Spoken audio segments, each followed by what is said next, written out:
Hi, so today we're going to talk a little bit about, happy Friday, by the way.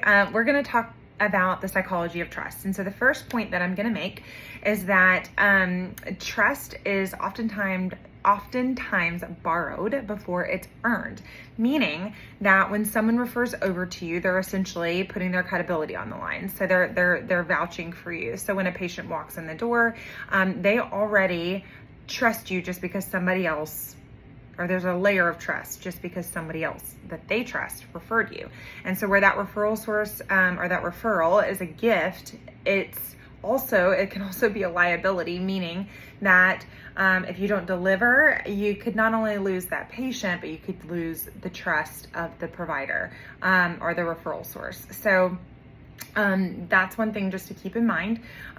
The other point I want to make is the vulnerability factor. And so if you are working in peds, it's really important to keep in mind that parents are going to scrutinize harder. So they're going to be looking at all of the different aspects of your online presence. That means they're going to be looking at your website, Google Business Profile.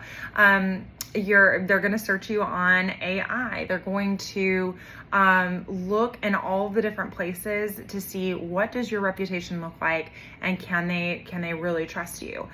So if those things are not kept up or well taken care of, or maybe neglected, those things can cause you to lose trust. So it's important that you stay on top of keeping those things up to date, and that you don't just go dormant with your online presence, especially in today's world. So the next step of that is going to be when mom calls or comes in. So that call is going to be the next piece of this trust, right? Okay, is the person on the phone happy to talk to me? Are they knowledgeable about the practice and the services that the practice offers?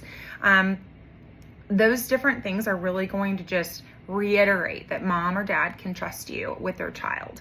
Then the next step of that is going to be the waiting room. Is it calm, chaotic? Is there organization to your schedule? Are they having to wait for an hour? Those different things are all going to, again, reiterate that trust. And so it's just really important to keep those things in mind whenever you are looking at trust as a whole, and how important it is to build that trust over time. And all of those things will lend themselves to that, and that will turn the patient into a referral source, and it'll just start it back over again. But once you have the systems in place, once you have the referral relationships and the online presence cleaned up, and the person on your phone is awesome, and your waiting room is comfortable, and your schedule is organized, all of those different things really help build that trust. So next week we're going to talk about the impact that trust can have on patients and referral sources, and so I can't wait to dive in a little bit deeper.